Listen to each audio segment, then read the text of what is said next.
Bienvenidos a esta octava clase ya del curso. Octava, vamos avanzando. Y hoy día nos toca ver el movimiento a aceleración constante. La clase pasada ya introdujimos qué era lo que significaba la aceleración y hoy día vamos a empezar a estudiar un segundo tipo de movimiento. Ya vimos el movimiento a velocidad constante, ahora vamos a trabajar con el movimiento a aceleración constante. Vamos a ver de qué se trata todo esto y cómo ojalá poder encontrar las ecuaciones que me definan este movimiento, que me permitan describirlo, porque en verdad esa es la idea de la física, ¿sí? En poder encontrar estas ecuaciones que me describan el movimiento, ¿sí? Entonces, voy a empezar el tiro. En las clases anteriores, tal como les decía, nosotros habíamos visto que en la física habían distintos modelos de análisis, ¿sí? Dependiendo de qué era lo que yo quería estudiar de la naturaleza. Entonces, dependiendo de cómo yo lo podía modelar, vimos que la cinemática se podía modelar con el modelo de partícula puntual, o sea, estudiar todas las cosas que se mueven como si fueran un punto, un solo punto que está en movimiento. Y dentro del modelo de partícula puntual, nosotros estudiamos ya qué era lo que pasaba cuando una partícula se movía a velocidad constante. ¿Sí? Entonces vimos que el movimiento era a rapidez constante, que tenía el módulo constante y que tenía dirección constante, lo cual significaba que el movimiento era unidimensional. ¿Sí? Y en base a eso nosotros pudimos encontrar la ecuación de posición, que es la más importante, porque nosotros sabemos que el movimiento es el cambio de posición. Entonces, si logro encontrar la ecuación que me describe la posición, entonces bacán, porque ya encontré una manera de describir el movimiento, que es lo que yo quiero hacer con la física. ¿Sí? Entonces, lo de velocidad constante lo tenemos listo, pero ahora que introdujimos este nuevo término, que es la aceleración, entonces hoy día vamos a estudiar el modelo de partícula puntual, pero una partícula puntual que se mueve a aceleración constante. ¿Sí? Entonces, ¿qué significa que sea aceleración constante? Entonces, nosotros vimos que la aceleración, lo que vimos en la clase pasada, es un vector. ¿Sí? Entonces, al ser un vector, tiene un módulo que está dado por el cambio en la rapidez dividido en el tiempo y una dirección que estaba dada por la dirección del fantasma. ¿Sí? Dijimos que era esta cosa media misteriosa, que no sabemos bien por qué tiene esa cierta dirección, porque nosotros nos comprometimos a no preguntarnos por qué se movían las cosas, ¿sí? Entonces, por ahora sabemos que es una cosa misteriosa que va como empujando a Peter, que es lo que me origina la dirección de la aceleración. ¿Sí? O también lo podíamos ver como el cambio en la velocidad y ponernos un poco más fome y hacerlo solamente de manera matemática, saber que la aceleración también tiene una cierta dirección porque hereda la naturaleza vectorial de la velocidad. Entonces, si nosotros vamos a hablar de aceleración constante, entonces yo lo que quiero es hablar de una aceleración que tiene módulo constante y que tiene dirección constante. En el caso de la velocidad constante, nosotros vimos que esto significaba que el movimiento iba a ser unidimensional.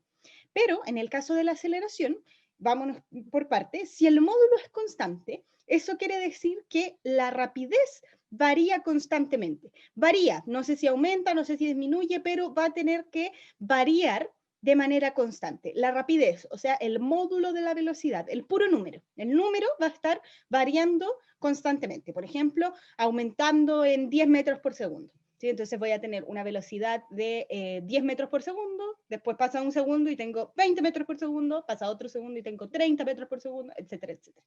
¿Sí?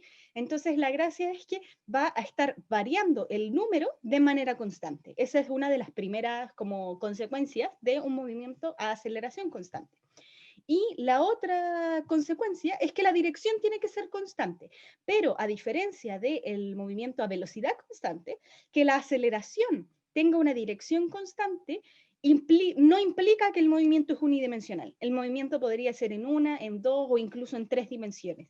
Nosotros en el curso estudiamos solamente una y dos dimensiones, porque la tercera dimensión ya se volvería muy complejo de estudiar, pero la verdad es que es lo mismo, solamente uno agrega una componente más, como, no sé, la componente X tongo, la componente Y tongo y la componente Z tongo. Entonces le ponemos las tres y podemos estudiar el movimiento en tres dimensiones. ¿Sí? La idea es que si ya lo logramos hacer para dos, entonces ya lo podemos hacer para tres sin ningún problema. Entonces, movimiento de aceleración constante, la rapidez varía de manera constante y el movimiento esta vez no sabemos si va a ser en una o en dos dimensiones. Podría darse cualquiera de los dos casos. ¿Sí? Entonces, partamos con un ejemplo. ¿Sí? Aquí tenemos a Peter. Y Peter, perdón, aquí tenemos a Peter. Y Peter se mueve a lo largo de una línea recta. ¿Sí? Entonces, podemos ver que este diagrama que tenemos acá, la forma pictórica de representar el movimiento, en este caso es un diagrama de movimiento. Eso quiere decir que son fotos sacadas a cada el mismo intervalo de tiempo que me muestran dónde está Peter en cada uno de esos instantes. Entonces podemos ver a partir de la foto, tal como lo hicimos la clase pasada, que si las imágenes de Peter se empiezan a distanciar, eso quiere decir que Peter está acelerando, o sea que está variando su velocidad, porque si no, si la velocidad fuera constante, entonces recorre distancias iguales en tiempos iguales y estaríamos viendo puros Peter equidistados entre ellos. Y como aquí se empiezan a separar, entonces, como además yo sé que está yendo hacia la derecha y veo la foto y como que tengo un poquito de intuición al respecto, entonces yo puedo saber que Peter está aumentando su rapidez, ¿sí? O sea, está, en palabras coloquiales, acelerando, ¿sí? Como que está partiendo, podemos imaginar. Entonces, en este caso, si es que la aceleración fuera constante, porque no lo sabemos, si es que la aceleración fuera constante, entonces yo puedo decir que Peter, en este caso, sería una partícula aceleración constante en una dimensión, ¿sí? Porque está avanzando a lo largo de una línea recta. Pero este es un caso especial, porque nosotros podríamos perfectamente tener algo en dos dimensiones que también tenga aceleración constante. Ya vamos para allá. Entonces, supongamos que yo conozco la velocidad de Peter, ¿sí? Entonces, las velocidades que tiene Peter son vectores todos hacia la derecha que tienen módulo 10, 20, 30 y 40 metros por segundo, ¿sí? Entonces, partimos y si se dan cuenta, la velocidad empieza a aumentar en 10 metros por segundo cada segundo, porque estas fotos vamos a imaginar que están tomadas cada un segundo. ¿Sí? Entonces, en este caso podemos ver que la velocidad está aumentando 10 metros por segundo cada segundo, lo cual equivale a decir que la aceleración es 10 metros por segundo al cuadrado, ¿sí? 10 metros por segundo por segundo. ¿Sí? Entonces, en este caso, si nosotros quisiéramos llevar esta representación pictórica a una representación tabular, cosa de poder tener los datos en una tabla, entonces nosotros podemos ver que a medida que pasa el tiempo, 0, 1, 2, 3 segundos, la velocidad va a ir aumentando, 10, 20, 30, 40. ¿Sí? Y tal como conversábamos, si hago la tabla de aceleración, entonces me va a quedar algo constante, ¿sí? Porque en cada intervalo de tiempo voy aumentando 10 metros por segundo cuadrado, perdón, voy aumentando 10 metros por segundo, entonces la aceleración en este caso es constante y es 10 metros por segundo al cuadrado. Entonces, si se fijan, el gráfico de velocidad nos va quedando algo que va aumentando constantemente, el de aceleración nos queda algo constante, pero si miramos el gráfico de posición, perdón, las posiciones, no el gráfico, las tablas que nos tabula las posiciones, podemos ver que perdemos la linealidad, ¿sí? Porque la primera posición es 0, la segunda es 15, después 40, después 75. ¿Sí? Entonces, en este caso, lo podemos ver desde el dibujo, que va aumentando. ¿Sí? La posición no va aumentando constantemente, ¿sí? O sea, primero va a 0, después está en el 15, después en el 40, después se pega otro salto hasta el 75. Entonces, la posición ahora ya no, podemos ver que no es lineal, ¿sí? El aumento o el cambio de posición no va a ser lineal. Entonces, si en la tabla no lo ven tan claro, llevémoslo a la gráfica. Y podemos ver que en el caso del gráfico de posición en el tiempo, entonces Peter está teniendo un cambio de posición con una forma extraña, ¿sí? ¿Alguien me podría decir a qué se parece eso? Si es que les suena, ¿qué gráfico podría ser eso? Los escucho. O leo. ¿Están ahí? ¿O se durmieron? Sí, podría ser un exponencial, sí, tiene pinta. No está creciendo tan rápido, eso sí, porque el exponencial como que se va para arriba en 2 segundos. Podría ser una función cuadrática, como que estuviéramos mirando la mitad de una parábola, sí, todo podría ser, sí. Pero lo que no sabemos hasta el momento, o sea, lo que sí sabemos hasta el momento es que no es lineal, sí, porque no es completamente recta, tiene una cierta guatita ahí entre medio, sí. Entonces, podemos ver que la posición no va a ser una función lineal y la velocidad sí, Porque en este caso la velocidad es la que está aumentando constantemente. Entonces teníamos 10, 20, 30, eso es un aumento constante, por lo tanto nos queda ahí una perfecta línea recta. Y como la aceleración ahora es constante, entonces la aceleración es la que nos queda como una horizontal. Si se fijan, estos gráficos es como si hubiéramos trasladado todo. O sea, como que en el de velocidad constante, la posición iba aumentando constantemente. O sea, como que era igual al gráfico que ahora estamos mirando para la velocidad. Y la velocidad era constante. O sea, igualito al gráfico que estamos viendo ahora para la aceleración. Entonces, como que todo se nos trasladó para el lado y nació este nuevo gráfico de posición que está siendo extraño. ¿Sí? Entonces, la verdad es que aquí hay una cierta secuencia que puede ayudar también a aclarar la mente y la vamos a ver más adelante aquí en esta misma clase, pero más adelante, cuando ya tengamos claro qué es esto del movimiento a aceleración constante. Entonces, miremos el gráfico, perdón, miremos el gráfico de velocidad en el tiempo, ¿sí? Entonces, nosotros observamos que si la partícula se mueve con aceleración constante, entonces, tal como hicimos para el movimiento a velocidad constante, en cualquier instante de tiempo, si yo calculo la aceleración media, me debería dar igual a la instantánea. ¿Por qué? Porque que la aceleración sea constante significa que es todo el rato la misma. Entonces, no sé, va a 10 metros por segundo al cuadrado todo el rato. Y si yo hago el promedio entre dos puntos cualquiera, voy a tener que promediar 10 con 10, entonces me va a dar 10. ¿Sí? Entonces, puedo ver que la aceleración media o la aceleración promedio entre dos puntos me va a dar exactamente el mismo valor que lleva en cualquier instante de tiempo porque no está cambiando. ¿Sí? Entonces, en este caso, nosotros podemos escribir que la aceleración instantánea, sin el subíndice m, es igual a la aceleración media. ¿Sí? Igual como hicimos con la velocidad media. Entonces, si escribimos esto ahora por componentes, tenemos que la aceleración instantánea es la sin el subíndice m. Entonces, las componentes de la aceleración instantánea serían a sub x en x tongo más a sub y en y tongo. Y eso estamos diciendo que es igual a la aceleración media, ¿sí? Que ahora esa es la que sí lleva el subíndice m para indicar que es media, y le ponemos además los subíndices x e y para indicar las dos componentes de la aceleración media. Entonces, aquí es donde nosotros vamos a tener que tomar una decisión, ¿sí? Porque la verdad es que el movimiento a aceleración constante, como les decía al principio, no implica que el movimiento es en una dimensión. Podría ser en una, podría ser en dos, incluso podría ser en tres dimensiones. Entonces, en este caso, nosotros vamos a considerar un caso particular, que es que el movimiento va a ser unidimensional, basándonos en el movimiento de Peter, o sea, como que él estaba moviéndose a lo largo de una línea recta y entonces está acelerando y yo quiero encontrar sus ecuaciones de movimiento, ¿sí? Entonces vamos a ver primero este caso particular y luego lo vamos a generalizar para el caso general, en el caso de que no sea en una dimensión, sino que sea en las dimensiones que sea, pero la idea era que tuvieran primero una idea más intuitiva de qué significa todo esto antes de que nos pasáramos a esa parte que es mucho más teórica.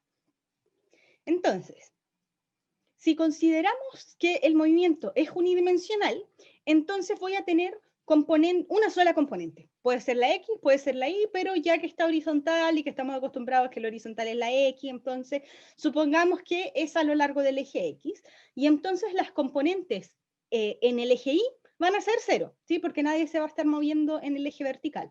Entonces eso solamente nos va a dejar la componente de la aceleración en X, de la aceleración instantánea, igual a la componente en el eje X de la aceleración media. Esas dos cosas van a ser iguales.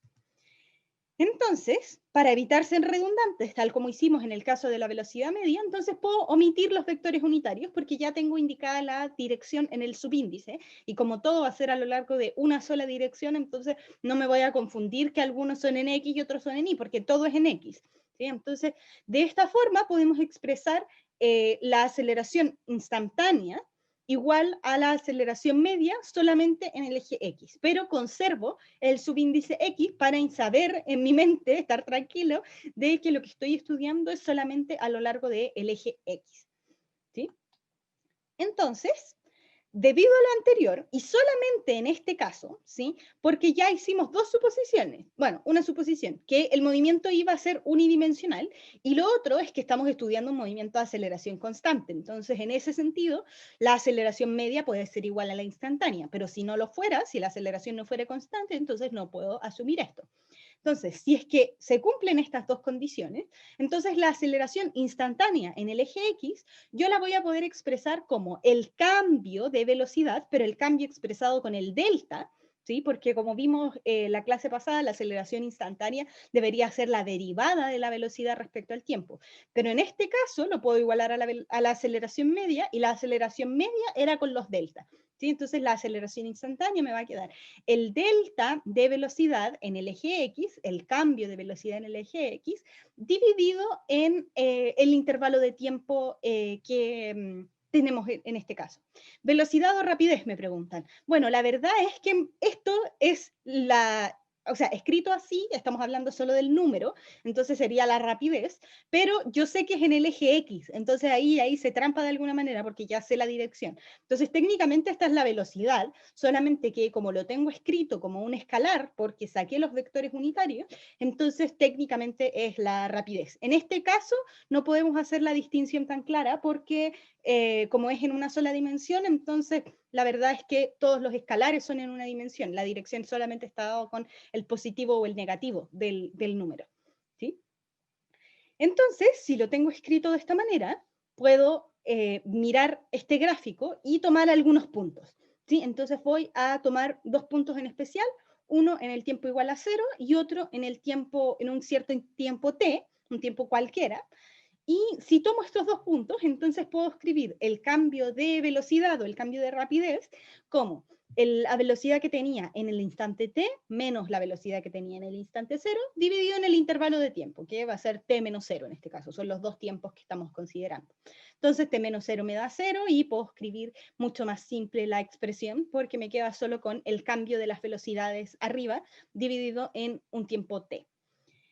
Entonces, si nosotros desde la expresión que teníamos despejamos la velocidad en un cierto intervalo de, perdón, la velocidad en un instante de tiempo t, entonces yo puedo escribir esta expresión que me dice que la velocidad en x en un cierto intervalo de tiempo, perdón, en un cierto instante de tiempo t es igual a la velocidad que llevaba en x en el tiempo 0 más la aceleración que lleva en el eje x por el tiempo. ¿Sí? Como todo el rato yo en verdad estoy dando la dirección, es por lo mismo que estoy hablando de velocidad, solamente que lo tengo escrito como un escalar, entonces como que podría pensar que estoy hablando solamente de la rapidez, pero la verdad es que estos números sí tienen dirección, que va a estar dada por el más o el menos que tengan estos números delante.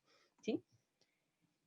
Entonces, si finalmente reemplazamos la velocidad en el tiempo cero, como la velocidad en el tiempo cero en verdad es la velocidad inicial, entonces pongámosle un subíndice y dejemos de escribir la velocidad en el tiempo cero. Entonces le vamos a llamar Bx, no puedo dejar el x, pues tengo que seguir diciendo todo el rato que es a lo largo del eje x, y además le pongo el subíndice 0. ¿Sí? Para indicar que es la inicial, la que llevaba yo en el tiempo cero. Entonces, si eso lo reemplazo, me va a quedar que la velocidad en x para un cierto instante de tiempo t se calcula como la velocidad inicial que yo llevaba en el eje x más la aceleración que llevo en el eje x por el tiempo. ¿Sí? Entonces, si se fijan, esto de nuevo es una función que me entrega valores para cualquier tiempo que yo le ponga. Y esto es lo que se conoce como la ecuación de velocidad en el tiempo para una partícula a aceleración constante, con además la condición de que es a lo largo del eje X. ¿Sí? Porque la verdad, como decíamos al principio, para una partícula de aceleración constante en general no debería ser a lo largo de un solo eje. ¿Sí? Entonces vamos para allá. Primero vamos a ver este caso particular en donde lo vemos solamente en una dimensión y después lo generalizamos para el caso más general, porque para una o dos dimensiones, porque es un poquito más complicado de entender. Nosotros ahora tenemos la ecuación de velocidad.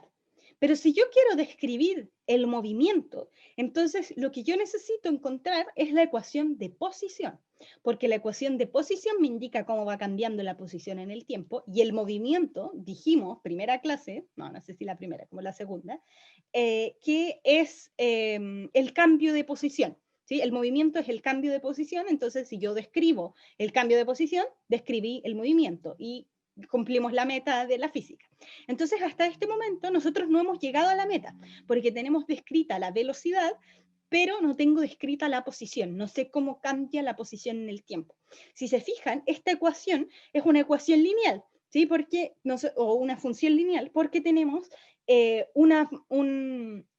si se fijan, esto tiene la misma estructura de mx más n, ¿sí? O sea, una pendiente por la variable más una constante. En este caso, la pendiente sería la aceleración, está multiplicado por la x, por la variable, que en este caso es el tiempo, más una constante, que es la velocidad inicial que yo llevaba en el eje x.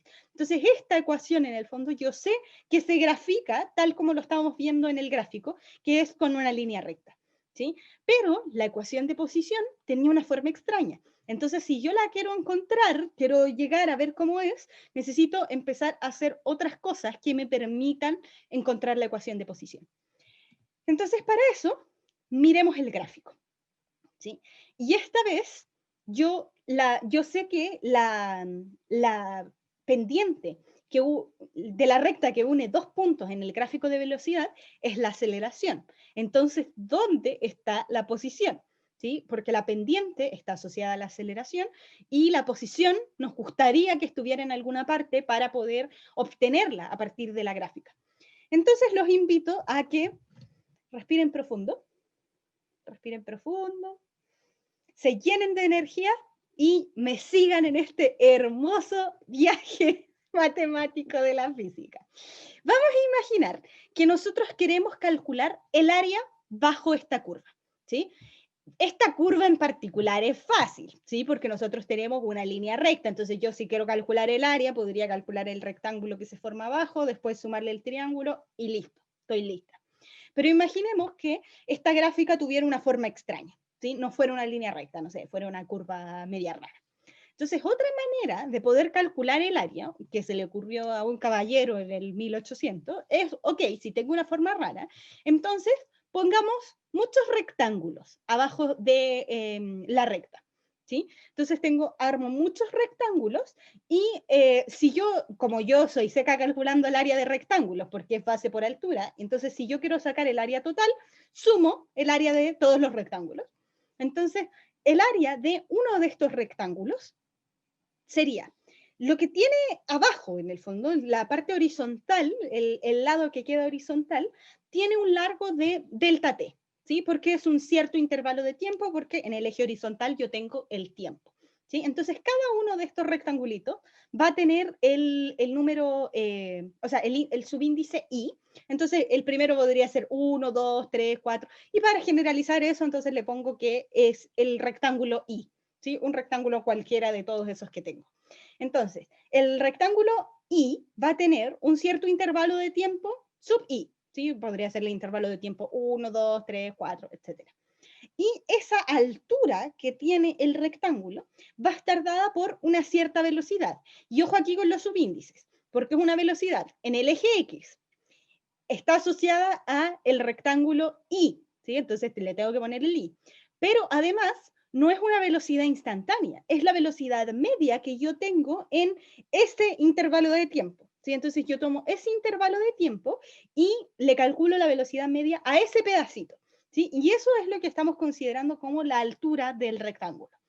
Entonces, en este caso, vamos a poder observar que teniendo este gráfico, entonces el área de, que le voy a llamar A sub I, porque es el área de cada uno de los n rectángulos que yo tenga, se expresa como el área va a ser la base, que vendría siendo el delta t, por la altura, que es la velocidad. ¿Sí? Entonces, velocidad por el tiempo me da un área, ¿sí? Porque eso es lo que estamos calculando, ¿sí? Esto es área de un rectángulo.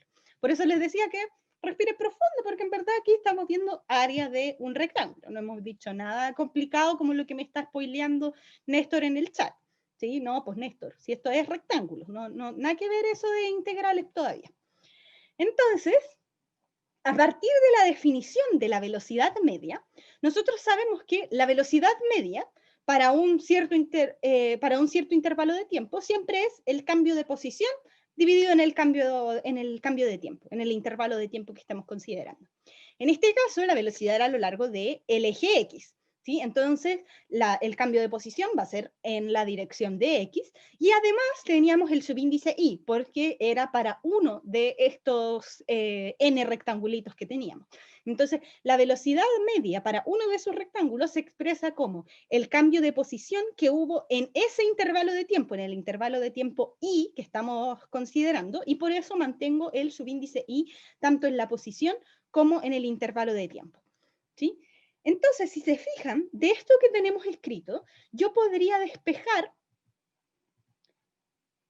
el cambio de posición. ¿Sí? Entonces, tengo la velocidad media igual a el cambio de posición dividido en el intervalo de tiempo, y si paso el intervalo de tiempo multiplicando para el otro lado, me queda que el cambio de posición es la velocidad por el intervalo de tiempo. ¿Sí? Entonces, si se fijan, aquí de nuevo tengo la velocidad media multiplicada por el intervalo de tiempo, que eso es lo que acabábamos de decir que era el área. ¿Sí? El área de cada uno de estos rectángulos era velocidad media por el intervalo de tiempo para ese cierto rectángulo en particular. Entonces, podemos concluir que el área de uno de estos rectángulos es igual a el cambio de posición que hubo en ese cierto intervalo de tiempo, ¿sí? Por eso mantengo el subíndice Y, porque todo depende, todo esto está pensado para uno de esos rectángulos, ¿sí? Entonces, el área total bajo la curva, si yo quisiera calcular el área completa que tengo de todos estos rectángulos, aproximadamente, porque si se fijan los rectángulos me dejan un espacio ahí, como que no la está calculando muy bien, entonces aproximadamente yo sé que el área total se puede obtener como la suma de las áreas de todos los rectángulos chiquititos. ¿Sí? Entonces, esa era la idea, pues poder calcular el área a partir de la suma de muchos rectángulos. ¿Sí? Que equivale a hacer la suma de todos los desplazamientos, ¿sí? Porque sabíamos que el área de un rectángulo era el desplazamiento, ¿sí? Entonces, en este caso, el área total es aproximadamente la suma de todos estos rectángulos, porque tenemos ese delta en el fondo, ese espacio en blanco que me está quedando entre los rectángulos y la curva, que no está siendo incluido, ¿sí? Entonces, la verdad, es decir, que si yo quiero el área total, tengo que hacer la suma de todos los rectángulos, o sea, desde el rectángulo 1 hasta el rectángulo n que yo tenga, dependiendo de en cuántos rectángulos yo lo dividí, de todas las velocidades medias de cada uno de esos intervalos por el intervalo de tiempo que está considerando. ¿Sí? Yo podría pensar que todos los intervalos de tiempo son iguales, porque en este caso hice todos los rectángulos del mismo ancho, pero podría haber hecho unos rectángulos más gordos, unos rectángulos más flacos, entonces ahí tendría que tomar distintos intervalos de tiempo, dependiendo de cuál sea el rectángulo que estoy mirando. ¿Sí? Entonces el área total es aproximadamente la suma de estas velocidades por el intervalo de tiempo. Pero si yo quisiera calcular el área total bajo la curva de manera exacta, o sea, exactamente cuál es el área bajo de la curva, entonces lo que yo podría hacer es empezar a enflaquecer mis rectángulos, porque mientras más flaquitos yo los haga, entonces voy a ir ganando precisión en poder acercarme más a la curva y no perder tanto espacio blanco. ¿Sí? Entonces, en este caso, si yo quiero calcular el área total bajo la curva de manera exacta, exactamente cuánto hay, entonces lo que yo voy a hacer es que voy a tomar el límite cuando los intervalos de tiempo tienden a cero. ¿Sí? Eso en verdad es una manera muy fancy de decir voy a hacer muy flaquitos los rectángulos. ¿Sí? Entonces no se asusten con esto, por eso les decía respiren profundo, porque sí, estoy escribiendo un límite, pero lo que estoy diciendo es ponga flaquitos sus rectángulos y sume rectángulos flaquitos. ¿Sí? Entonces, lo que vamos a decir es que el área total, de manera exacta, por eso ahora ya no lo pongo con el aproximado, sino que lo pongo igual.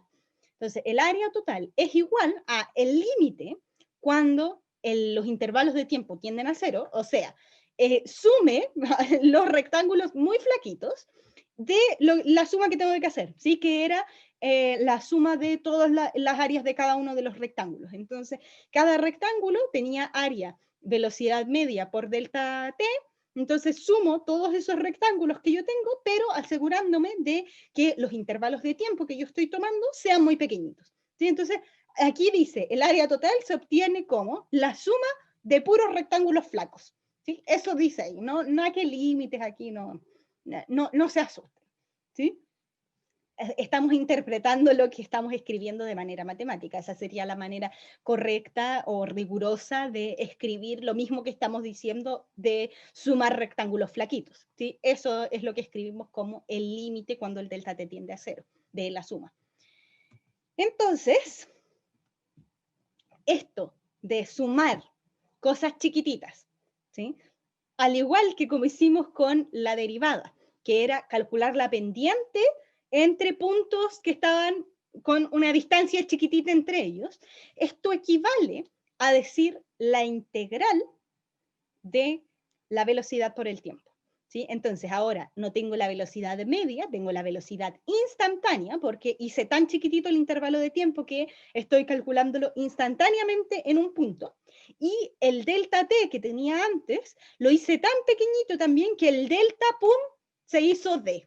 No se hizo, ya no, dejó de ser un triángulo y empezó a ser una d, y por eso escribo dt, ¿sí? Este dt le llamamos diferencial de tiempo, que matemáticamente nos indica que tenemos que integrar respecto al tiempo, y físicamente nos indica que tenemos multiplicada de alguna manera la velocidad por un intervalo de tiempo muy pequeñito, ¿sí? Entonces esto es exactamente lo mismo que teníamos antes, solo que la sumatoria, en vez de escribirla con esa letra sigma mayúscula, la escribimos con esta como S linda ahí, integral, de lo mismo, velocidad, ahora no media, instantánea, por un intervalo de tiempo muy pequeñito. Entonces la verdad es que esto es lo mismo, ¿sí? Solamente cambiamos la notación. Y como teníamos que hacerlo en intervalos de tiempo, perdón, sí, en rectángulos, desde el i igual a 1 hasta el i igual a n, o sea, tengo que hacerlo a lo largo de todo el tiempo, entonces aquí yo digo que lo voy a hacer desde un tiempo inicial hasta un tiempo final, ¿sí? Por eso le pongo estos índices a la integral, ¿sí? Para indicar que va desde el tiempo inicial hasta un tiempo final. Entonces, como nosotros sabíamos que el área total de un rectángulo, perdón, como sabíamos que el área de un rectángulo era el desplazamiento de uno de esos intervalos de tiempo, entonces podemos concluir que el área total, que equivale a sumar todos los rectangulitos, es igual al desplazamiento total, porque si yo sumé todos los rectangulitos y cada uno de esos rectangulitos era un mini desplazamiento, entonces si yo sumo muchos mini desplazamientos, yo obtengo el desplazamiento total, ¿sí? Entonces vamos a concluir que el área total es igual a el desplazamiento total. Entonces lo escribo como delta x y le saco el subíndice i para indicar que ya no es en uno de los miles de intervalos de tiempo que yo tenía, sino que es el intervalo, perdón, el cambio de posición a lo largo de todo el intervalo. Entonces, lo que podemos concluir es que el área bajo la curva, que fue lo que calculamos como la integral de la velocidad respecto al tiempo, es igual a el desplazamiento total, ¿sí? Entonces, esto nos indica que en un gráfico de velocidad respecto al tiempo, el área bajo la curva del gráfico de velocidad me representa el desplazamiento que yo tuve en el intervalo de tiempo que esté considerando. Y eso es lo que escribimos como delta x, el desplazamiento total, igual a el área bajo la curva, el área exacta, entonces por eso lo hago con la integral de la velocidad por respecto al tiempo. Ahora, esto es cierto siempre, ¿sí? Entonces el área bajo la curva de un gráfico de velocidad es el desplazamiento, y por lo tanto, si yo tengo un gráfico lindo como este, lineal, perfecto, entonces si yo logro calcular el área bajo la curva, independiente de si lo hago con la integral o no, yo voy a obtener el desplazamiento. Entonces, si hubiéramos calculado el área del rectángulo más el área del triángulo que se formaban abajo de la curva, yo también hubiera obtenido el desplazamiento, ¿sí? Esto es solamente la manera rigurosa para obtener el área bajo cualquier curva, para que nos pueda servir para curvas que no sean tan lindas como una línea recta, ¿sí? Sino que sea, no sé, alguna cosa extraña. Entonces, no hemos encontrado todavía la ecuación de posición, a eso queremos llegar. Entonces vamos a reemplazar la expresión que teníamos antes, ¿sí? Porque nosotros ya habíamos visto que habíamos llegado, me devuelvo para que estemos todos claros, llegamos a que el desplazamiento es igual a la integral de la velocidad respecto al tiempo, pero esa es la función velocidad que me define cómo va cambiando la velocidad en los distintos intervalos de tiempo. Y eso lo acabamos de conocer, ¿sí? Entonces, ahora voy a reemplazar la expresión que había encontrado para la velocidad. Entonces voy a tener que el desplazamiento total es la integral de la velocidad inicial en x más la aceleración en x por el tiempo, que es la expresión a la que habíamos llegado antes, la que le llamamos ecuación de velocidad en el tiempo para un movimiento de aceleración constante a lo largo del eje x. ¿Sí? esa ecuación. Entonces, ahora lo que nos queda, si es que yo quisiera encontrar el desplazamiento, es resolver esta integral, ¿sí?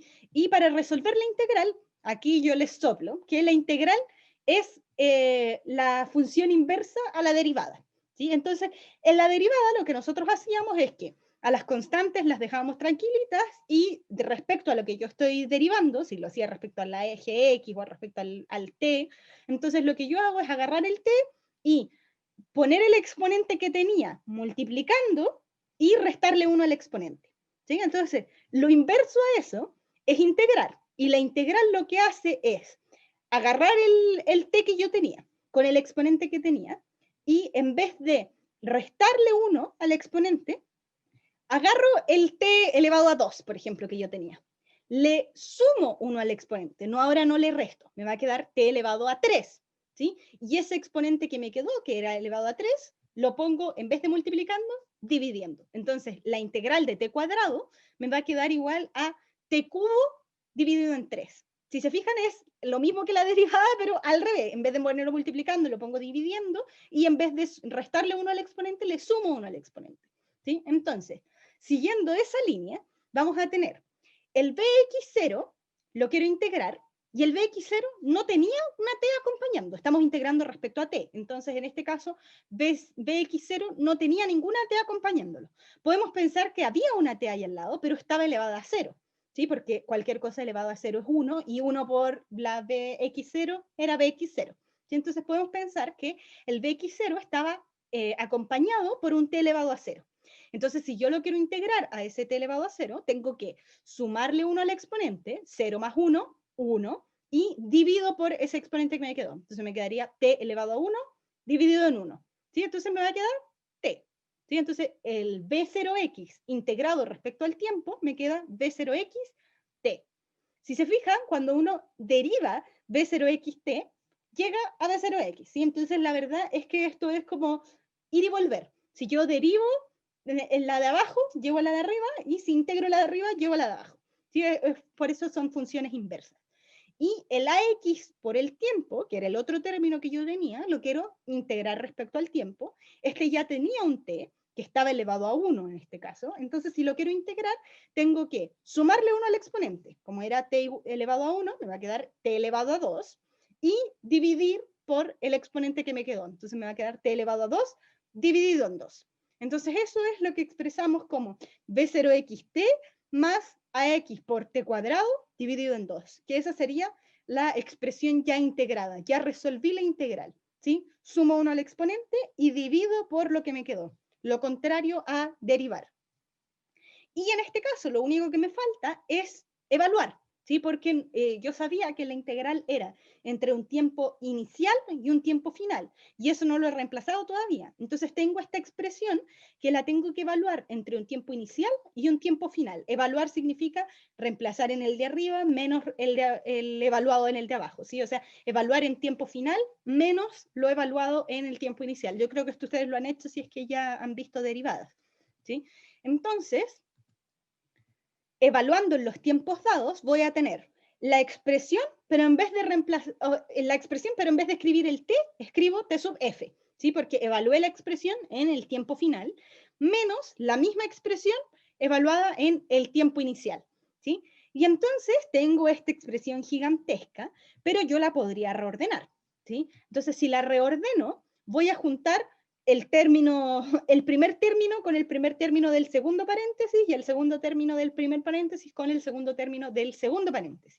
Entonces me va a quedar B0x, tiempo final menos tiempo inicial, que eso es lo que abrevio como delta t, tiempo final menos tiempo inicial, más un medio de la aceleración, tiempo final menos tiempo inicial, o sea, delta t.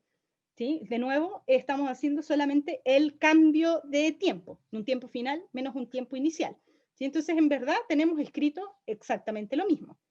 Entonces, si ahora nosotros tomamos, tal como lo hicimos en todos los casos anteriores, no un tiempo inicial cualquiera, pues ¿para qué vamos a estar pensando en un tiempo inicial cualquiera si podemos pensar que el tiempo inicial es cero? ¿Sí? O sea, parto desde el instante cero y voy a tomar un tiempo final igual a t, un cierto tiempo cualquiera.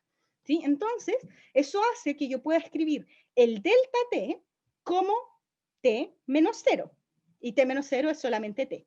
Entonces, lo que tengo aquí es que si yo impongo la condición de que el tiempo inicial va a ser 0 y que el tiempo final es un tiempo t cualquiera, entonces el delta t se transforma en solo una t, como que le pudiera borrar el delta. Pero en verdad eso tiene que ver con que el delta t ahora se va a calcular como t menos 0 y por eso me queda el t. No es que haya borrado el delta así de la nada.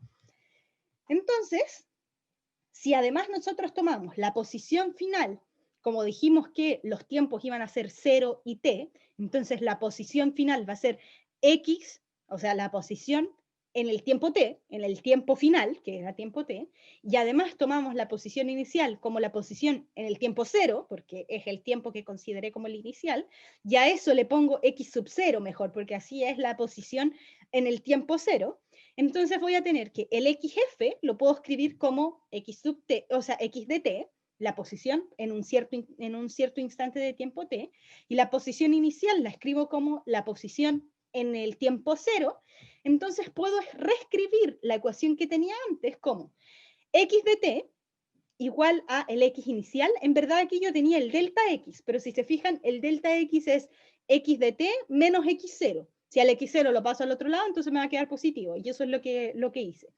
Y lo otro era el b0xt, que antes estaba con un delta t, pero como ahora tomamos el tiempo inicial igual a 0, entonces me queda el delta t igual a t solamente, más el 1 medio de axt cuadrado. ¿Sí? Y esta expresión nos está diciendo entonces cuál es la posición para un cierto intervalo de tiempo t en cualquier instante del tiempo. Entonces esto es lo que nosotros llamamos ecuación de posición en el tiempo para una partícula a aceleración constante a lo largo del eje X. ¿Sí? Entonces en este caso pudimos ya encontrar, podemos respirar en paz, porque tenemos la ecuación de posición, la ecuación que nos define el movimiento, para un movimiento a aceleración constante a lo largo del eje X. ¿Sí? Entonces, con esto ya hemos cumplido la primera parte porque ya pudimos encontrar la ecuación de posición, pero solo para un caso particular, que es el caso a lo largo del eje X. ¿Sí? Pero a nosotros nos gustaría poder encontrar esta expresión para un movimiento cualquiera, que sea en una o en dos dimensiones. ¿Sí? Entonces, para eso, les voy a dar un recreo para que vayan, procesen todo, respiren profundo, se armen de energía, porque en el próximo bloque vamos a deducir las ecuaciones de movimiento, pero para un movimiento en las dimensiones que sea, ¿sí? Entonces, en una o en dos dimensiones, ¿sí? Así que les dejo la música para que vayan a descansar, ¿sí? Nos vemos en 10 minutos.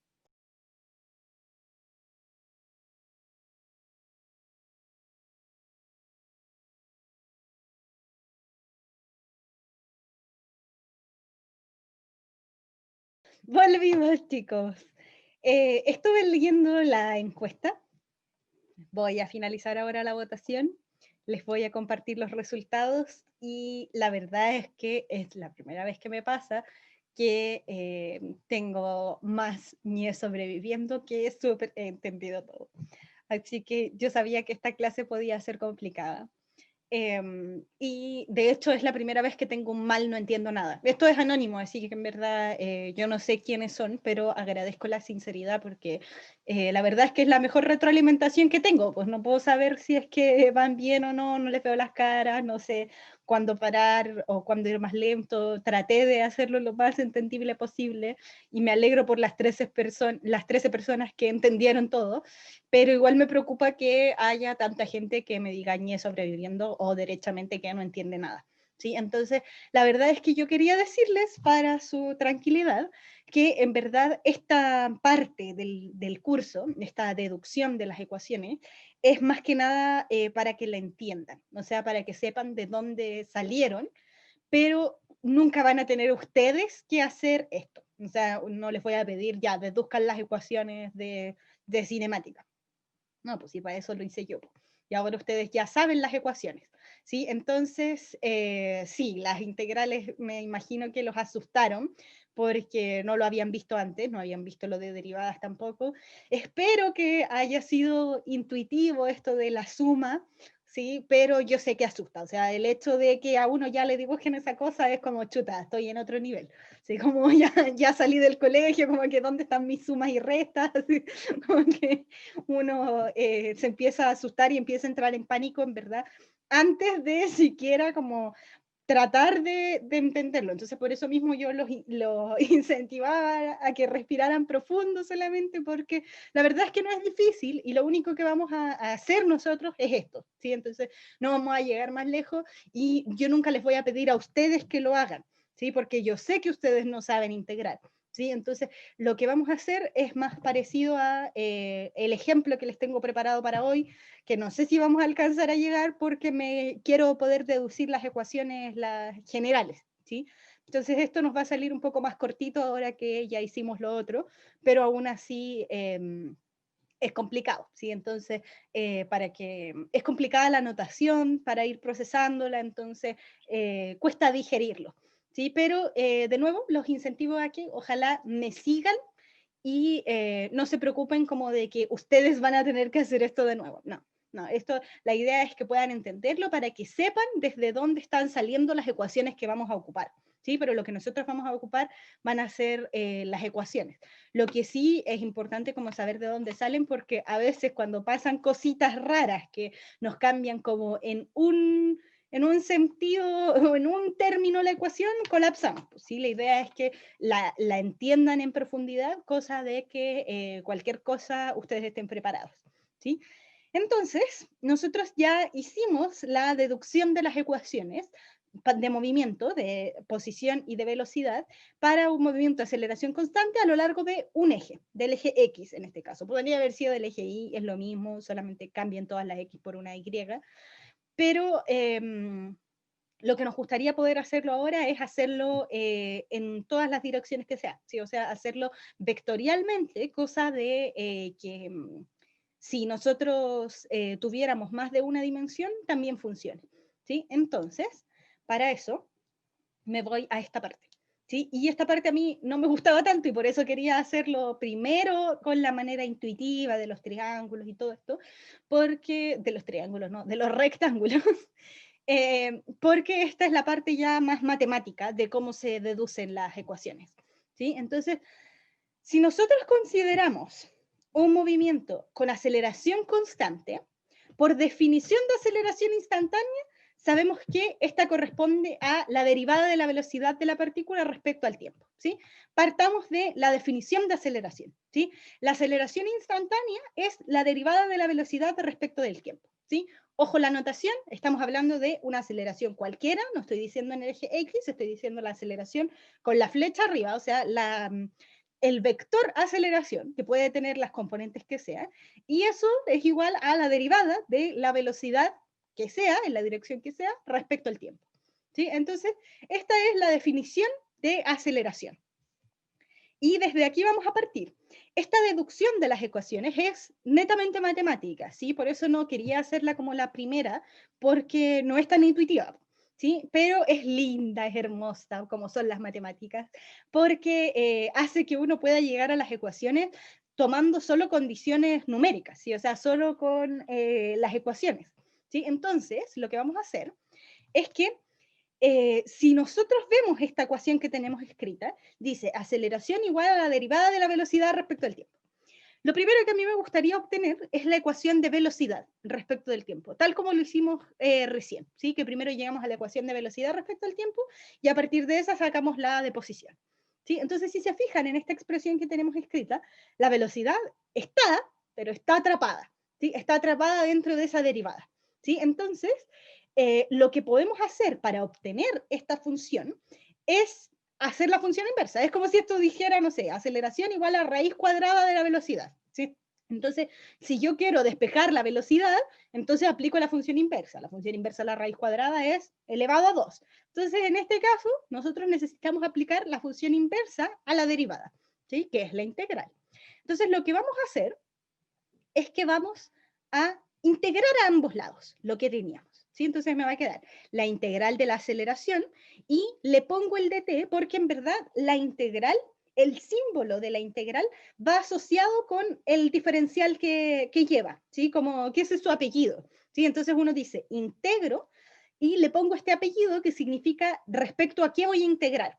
¿Sí? Entonces, en este caso, yo digo integro la aceleración, pero no basta con que yo le haga la culebrita aquí una a cada lado, sino que tengo que decir respecto a qué voy a integrar, porque yo podría integrar respecto del tiempo, podría integrar respecto de, no sé, la velocidad o la aceleración. Entonces, como todo esto tiene que ser respecto al tiempo, porque la derivada que había era respecto al tiempo, entonces yo quiero eliminar esa derivada, entonces integro respecto al tiempo. En este caso, ese dt lo único que me está indicando es que es respecto al tiempo.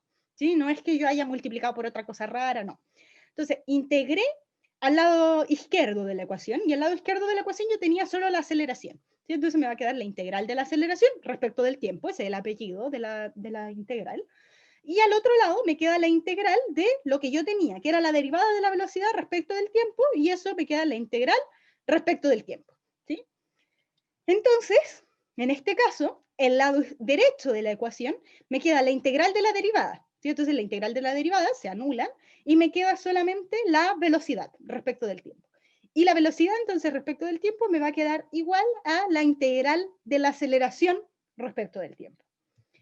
Entonces, como nosotros sabemos que A, la aceleración, es constante, entonces yo sé que corresponde a una constante y por lo tanto puedo resolver esta integral.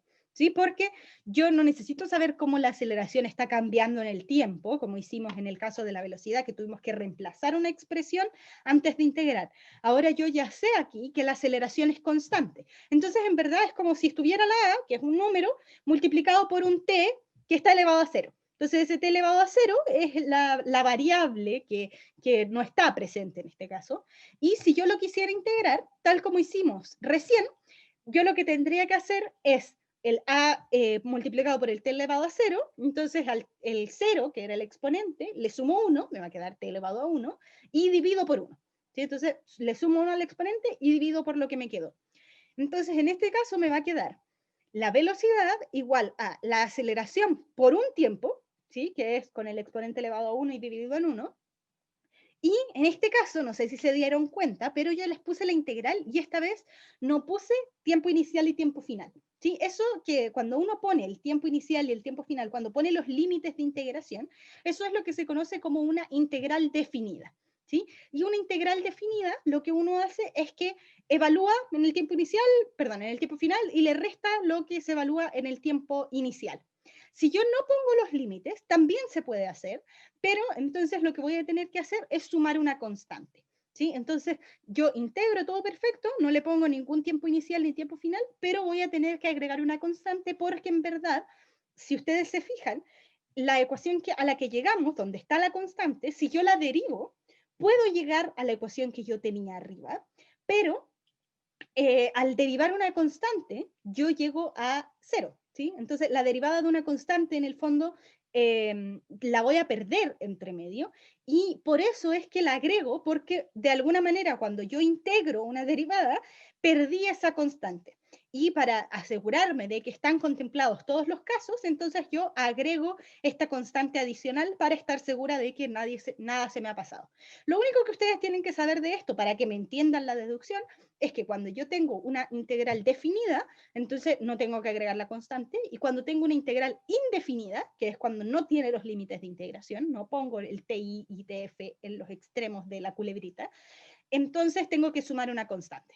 ¿Sí? Entonces, me va a quedar la velocidad, que era lo que yo tenía, la integral de la aceleración, que vendría siendo, hago aparecerle un t al lado a la aceleración, y una constante. ¿Sí? Eso es la expresión a la que yo llegué. Entonces, esta c corresponde a una constante que yo solamente puedo conocerla si evalúo la velocidad en el tiempo para algún valor conocido. ¿Sí? Con eso voy a poder saber cuánto vale esa constante. Quizás es 0, ¿sí? Y quizás no me tengo que preocupar, pero la verdad es que uno siempre la pone para saber que hay un caso especial. Entonces, para evaluarlo en un valor conocido, consideremos la velocidad inicial. Entonces, la velocidad en el tiempo 0 le voy a llamar v sub 0, ¿sí? Que es como yo he hecho todo el rato. Entonces, esa va a ser una velocidad que yo puedo conocer, la velocidad en el tiempo 0. Entonces, evalúo la expresión anterior para un tiempo 0 y me va a quedar la velocidad en el tiempo 0 es igual a por 0, porque es la aceleración por el tiempo, más la constante. Y eso yo quiero que sea igual a v sub 0. ¿Sí? Entonces, el a por 0 me va a dar 0 y lo único a lo que voy a llegar es que la c, la constante, es igual a b sub 0. ¿Sí? Entonces, con esto yo ya obtuve el valor de la constante. Por lo que, si lo reemplazo en la ecuación que tenía inicialmente, entonces me va a quedar que la velocidad respecto al tiempo, o sea, para cualquier instante de tiempo, se obtiene como la aceleración por el tiempo más la velocidad inicial, que es lo mismo a lo que habíamos llegado antes, solo que en vez de tener los subíndices X, ahora todo está con el vector arriba. ¿Sí? Entonces, la gracia de esto es que lo puedan procesar, como les decía, pero no es necesario que ustedes sean capaces de hacer esto. ¿Sí? Eso es importante. Entonces, vamos a concluir que dentro de las ecuaciones de movimiento, del movimiento de aceleración constante, ahora ya de manera general, entonces yo sé que la velocidad vt de un móvil que se mueve a aceleración constante para un cierto intervalo de tiempo t está dada por v de t igual a y1 en general por la velocidad inicial primero. Entonces reordené la ecuación y me queda velocidad inicial más la aceleración por el tiempo. Y esto es lo que conocemos como la ecuación de velocidad en el tiempo para una partícula a aceleración constante. Esto es en el caso general, ¿sí? Ya no sé si estamos viendo en una dimensión o si estamos viendo en 2 dimensiones o en 3 dimensiones, no me importa tampoco, porque la verdad es que si yo conozco el vector velocidad inicial con todas sus componentes, en X, en Y y en Z, entonces voy a poder escribir esta ecuación. Y lo mismo con la aceleración. ¿Sí? La gracia es que yo necesito conocer todas las cosas en todas sus componentes. Y por eso es que digo que esta es mucho más general. Entonces, notamos que como esta corresponde a una ecuación vectorial, la puedo descomponer. ¿Sí? Entonces yo podría descomponer, por ejemplo, la primera parte, todo lo que va en X. ¿Sí? Entonces voy a tener la velocidad inicial en X, más la aceleración en X por el tiempo, todo eso en X tongo, más la velocidad inicial en Y, más la aceleración en Y por el tiempo, todo eso en Y tongo. ¿Sí? Entonces, esta ecuación escrita así vectorialmente, si se fijan, la verdad es que incluye mucha más información, porque me dice lo que está pasando en el eje X y lo que está pasando en el eje Y. Y les incluye entonces que esta parte, lo que tengo en el eje X, es lo que llamo Bx de t, que es a lo que habíamos llegado antes, ¿sí? Cuando lo hicimos solo en una dimensión. Entonces, la velocidad inicial en X más la aceleración en X por el tiempo es lo que llamamos la velocidad en X respecto al tiempo, ¿sí? Bx, B sub X con los paréntesis del tiempo, que corresponde a cómo va variando la velocidad respecto al tiempo solo en el eje X.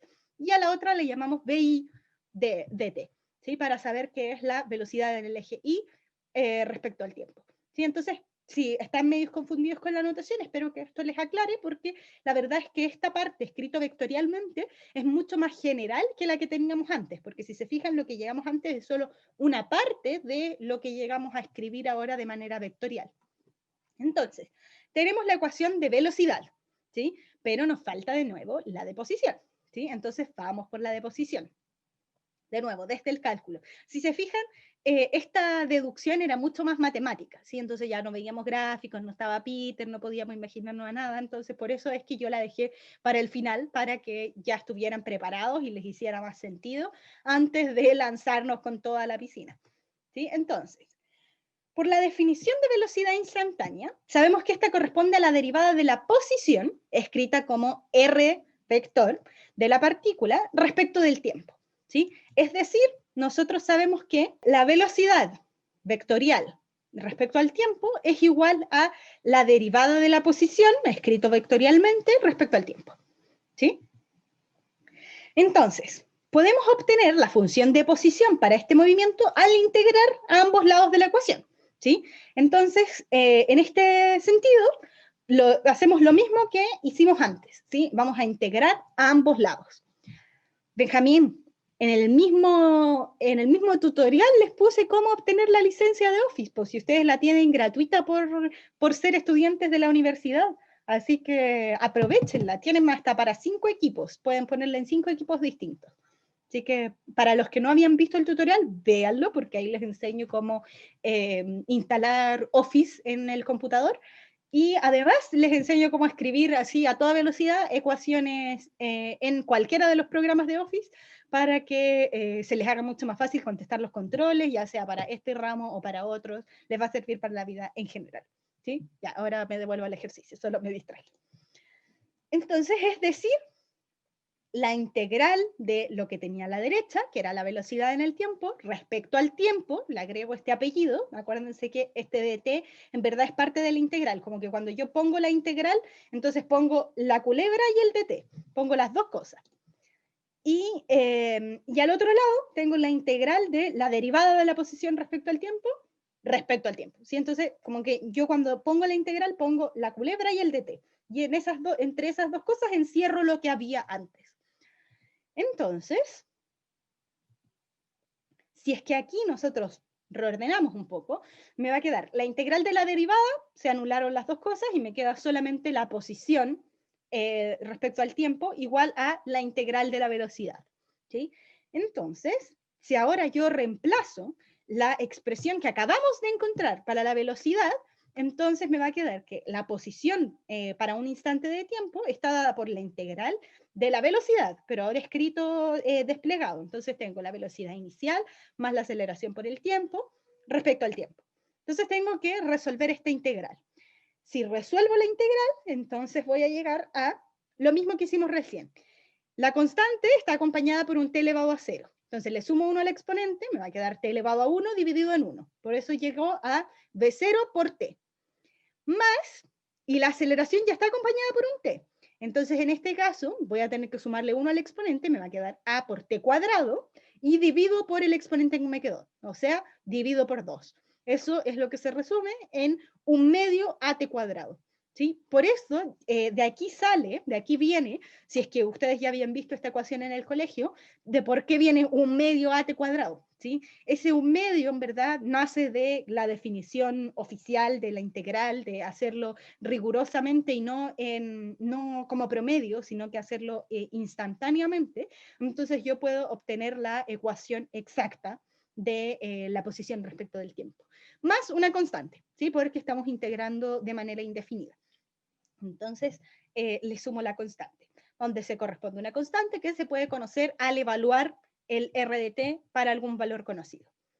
Entonces, tomemos un valor conocido.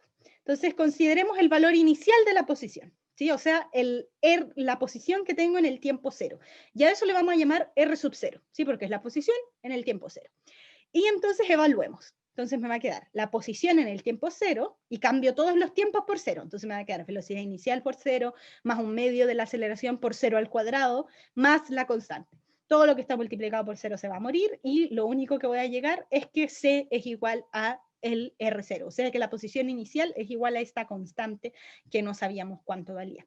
Entonces, si reemplazo el valor de C en la ecuación que teníamos, voy a llegar a que la posición, el R de t, es igual a una posición inicial más la velocidad inicial por el tiempo, más 1/2 de at cuadrado. Aquí lo reordeno, siempre se pone la posición inicial, después la velocidad inicial y después la aceleración. Pero en verdad es una cosa de gustos y matemáticamente no tiene ninguna relevancia, o sea, lo podría poner en el orden que yo quiera. ¿Sí? Entonces, vamos a concluir que la posición R de t de un móvil que se mueve con aceleración constante para cierto instante de tiempo está dada por esta expresión. Esta expresión es general, ¿sí? O sea, no es para una sola dimensión, sino que es vectorial y por lo tanto incluye a movimientos en todas las dimensiones que yo quiera. Y siempre va a ser la posición inicial, vectorialmente, más la velocidad inicial, vectorialmente, por el tiempo, más un medio de la aceleración, vectorialmente, por el tiempo al cuadrado. Y esto es lo que conocemos como la ecuación de posición en el tiempo para una partícula a aceleración constante. Y nuevamente podemos notar que esta corresponde a una ecuación vectorial, entonces la puedo descomponer. Entonces si la descompongo me va a quedar lo mismo, pero ahora escrito para X y para Y. Entonces la posición inicial en X, le voy a llamar X sub 0, no R sub 0, más la velocidad inicial, V0, en X, entonces V0X, por el tiempo, más un medio de la aceleración en X, por el tiempo al cuadrado, todo eso en X tongo, más, y ahora todo lo mismo, pero con Y. Entonces la posición inicial la pongo Y sub 0, más V0I por el tiempo, más un medio de A sub I por tiempo al cuadrado. Todo eso vendría siendo la componente I, o sea, en I tongo, para la posición. Entonces esta primera parte es lo que nosotros normalmente escribimos como X de t, cuando el movimiento es en una sola dimensión, entonces escribimos solamente la parte de la componente X, y la otra parte es lo que conocemos como Y de t, ¿sí? Que es la posición en el eje Y respecto al tiempo. Espero que esto, escrito de esta manera, les aclare un poco la notación, y porque los noté un poco confundidos con por qué a veces ocupo X de t, por qué a veces ocupo R de t, entonces esto es por qué. ¿Sí? A veces cuando lo escribo vectorial lo escribo en R de t, pero cuando lo separo por componentes, entonces escribo X de t para la parte en X y Y de t para la parte en Y. ¿Sí? ¿Sí? Con esto ya pueden respirar, ya relájense, ya pasamos, ya llegamos a la ecuación de posición, entonces esto era lo que queríamos lograr, poder llegar a la ecuación de posición para poder describir el movimiento. ¿Sí? Entonces, vamos a ver algunas relaciones entre las variables. Yo les decía que el gráfico como que estaban corridos, como que era lo mismo, entonces la gracia es que podamos ver esas relaciones que existen entre estas tres variables que tenemos, la posición, la velocidad y la aceleración, cómo se relacionan entre ellas. Entonces, nosotros sabemos que la velocidad es la derivada de la posición respecto del tiempo. Eso hace que la pendiente en un gráfico de posición sea la velocidad. ¿Sí? Estas son cosas que ya estudiamos, ¿sí? Entonces la estoy resumiendo solamente para que podamos llegar a una conclusión general. Entonces, como la velocidad es la derivada, y la derivada es la pendiente de la recta tangente, entonces la pendiente de un gráfico de posición en el tiempo es la velocidad. Al mismo tiempo, si aquí estamos relacionando posición con velocidad, hoy día sabemos que la posición es la integral de la velocidad respecto del tiempo. Y la integral no se refiere a la pendiente, se refiere a el área bajo la curva. Entonces, en este caso, nosotros podemos concluir que el área bajo la curva de un gráfico de velocidad en el tiempo es la posición.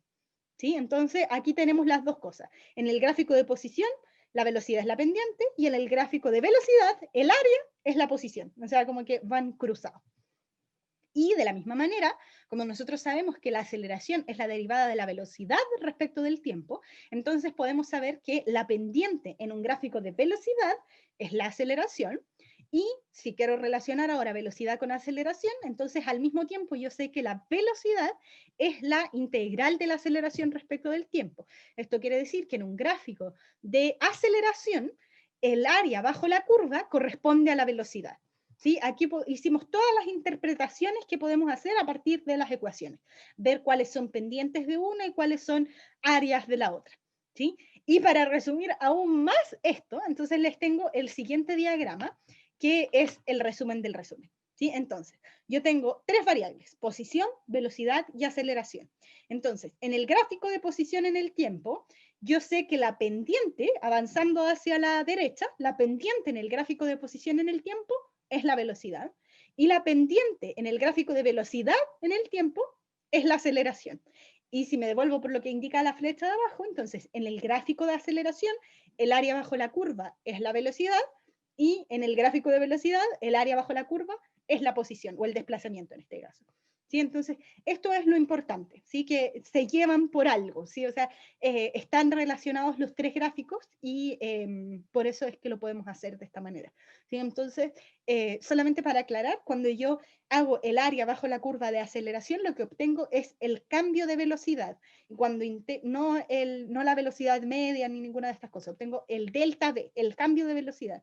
Y cuando cuando calculo el área bajo la curva en un gráfico de velocidad, obtengo el cambio de posición, que equivale al desplazamiento en este caso. No vimos al amigo de Peter, sí lo sé, y estoy con mucha pena en mi corazón, pero prefiero que hayamos visto esto con detenimiento y la próxima clase vemos al amigo de Peter. Me queda un conchito para que concluyamos la clase y porque ya no alcanzo a hacer el ejemplo, es igual era largo, así que ahí vamos a ver qué pasa con su amigo. Entonces, esta es cómo se relacionan las variables, pero además quería hacerles notar algo, ¿sí? Si nosotros comparamos los dos movimientos que conocemos hasta el momento, que es el movimiento a velocidad constante o el movimiento a aceleración constante, los invito a mirar las ecuaciones que tenemos, ¿sí? En el movimiento a velocidad constante yo lo hice en una sola dimensión porque yo sabía que velocidad constante implica que el movimiento es a lo largo de una sola dimensión. Pero si lo quisiera escribir vectorialmente, basta con que cambien todos los X por un R y le pongan los vectores arriba y es exactamente lo mismo, ¿sí? Solo que este R de t nosotros ya vamos a saber que tiene solo una componente, porque el movimiento a velocidad constante es unidimensional por naturaleza. ¿Sí? A diferencia del de aceleración constante, que puede ser en una o más dimensiones. Entonces, la ecuación de posición para un movimiento a velocidad constante era posición inicial más velocidad inicial por el tiempo. ¿Sí? Y la velocidad era constante, entonces la velocidad era la misma velocidad inicial que llevaba todo el tiempo. Entonces, si yo quería escribir como una función de velocidad, bastaba con que yo escribiera la misma velocidad inicial que llevaba. Y si yo quisiera escribir la aceleración en ese momento, como la velocidad no estaba cambiando, entonces no hay cambio en la velocidad y por lo tanto la aceleración es cero. Ahora, si miramos las ecuaciones de aceleración constante, podemos ver que la posición es la posición inicial más la velocidad inicial por el tiempo, que es lo mismo que teníamos en la velocidad constante, más otro término, que es el 1 medio at cuadrado. Y en la de velocidad tengo que es la velocidad inicial, el Vx, perdón, el V0, que es lo mismo que teníamos en el de velocidad constante, más otro término, que es el de aceleración por el tiempo. Y el de la aceleración no era cero ahora, era A. Entonces, si ustedes miran bien estas ecuaciones, se van a sentir como unos verdaderos físicos. Porque lo que acabamos de hacer es decir que en verdad el movimiento de aceleración constante parece ser igual al de velocidad constante, solo que tengo que poner el A igual a cero. Porque si yo pongo el A igual a cero, entonces en la ecuación de aceleración para la aceleración constante me queda aceleración igual a cero. En la de velocidad me queda V0 más 0 por t, o sea, muere el segundo término, me queda solo el V0. Y en la de posición me queda un medio de at cuadrado, también se va a cero porque la aceleración es cero, y me queda solamente la parte de velocidad constante. Entonces, esta magia lo que hace es que en verdad nosotros podamos concluir que el movimiento a aceleración constante incluye de alguna manera al de velocidad constante. Solamente yo tengo que tomar la condición que la aceleración en el de velocidad constante es cero. Y si yo reemplazo eso, entonces tengo las mismas ecuaciones. La gracia de esto es que en verdad ustedes, sabiendo esto, no tienen por qué aprenderse 6 ecuaciones distintas, ¿sí? Las 3 de velocidad constante y las 3 de aceleración constante. Basta con que se aprendan las de aceleración constante y como saben que el movimiento de aceleración constante incluye al de velocidad constante, solamente tomando la igual a cero, entonces cada vez que les pongan uno de velocidad constante, ustedes ponen, ya, la aceleración es cero, reemplazan y tienen listas las ecuaciones. ¿Por qué le pongo tanto color a esta parte? Porque en verdad esto es hacer física. Esto es lo que le pasó a Einstein, ¿sí? Así se sentía Einstein cuando descubrió sus ecuaciones para definir la gravedad o para definir qué pasaba con la cinemática a velocidades más cercanas a la de la luz, ¿sí? Lo que él hizo en el fondo es encontrar ecuaciones que incluyen a las anteriores, o sea, ecuaciones más completas, con términos que solamente si yo reemplazo para algunas condiciones especiales, como es el caso de aceleración igual a cero, entonces en ese caso especial llego a ecuaciones más simplificadas.